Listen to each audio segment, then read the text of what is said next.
sevmişem sevdiğim insanları.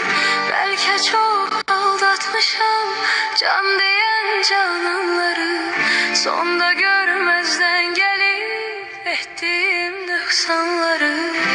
Var ümidim affedersen sen beni.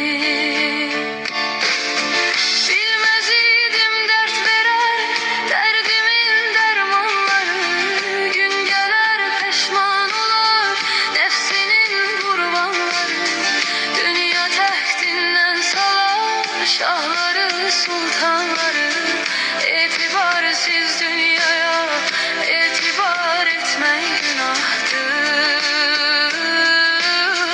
İntihar etmen günahtır.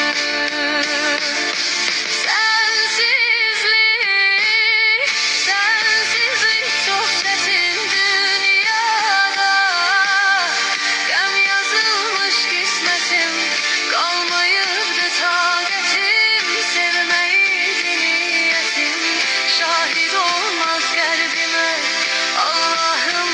başka bir kez ses salar sessizce bir ses.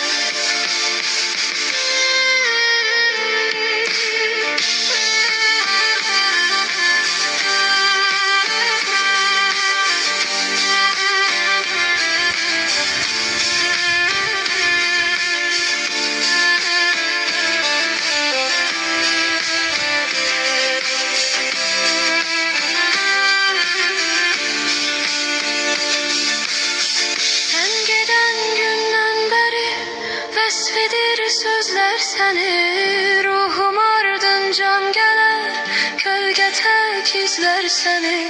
Aşığın tenha kalar, her gece gözler seni.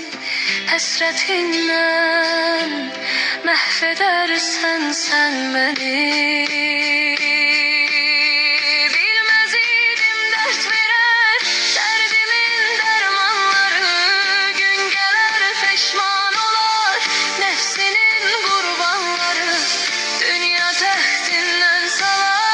Şahları, sultanları, etibarsız dünyaya etibar etmek günahtır.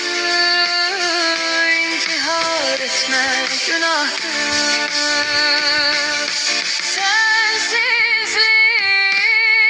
Sensizlik çok çetin dünyada.